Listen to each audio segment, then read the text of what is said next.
Welcome to Erwin Data Modeler tutorial. In this session I'll be talking about relationships.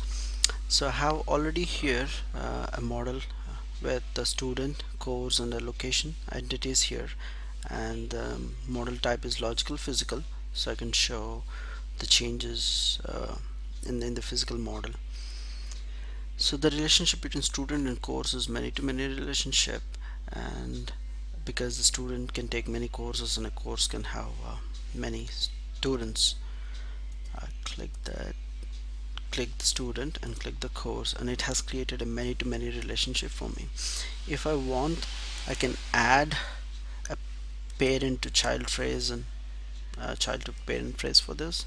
For example, I want to say that a student can enroll many courses, so I'll say enroll. And the other one, I say that a course can consist of many students, so I'll just put a word like consist.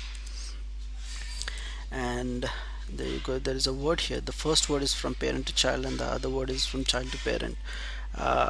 By default you wouldn't see that. You need to go to the properties, and then under display you have to check these two options for you to see the parent to child and child to parent phrase. The moment we created this many-to-many relationship, what you will observe on the physical side is Erwin has created a table which resolves the many-to-many relationship.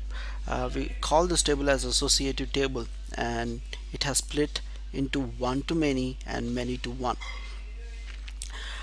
This is an identifying relationship that's big, that can be seen visually by the rounded edges on the table, and that the primary key from the student table also constitutes the composite key in this table.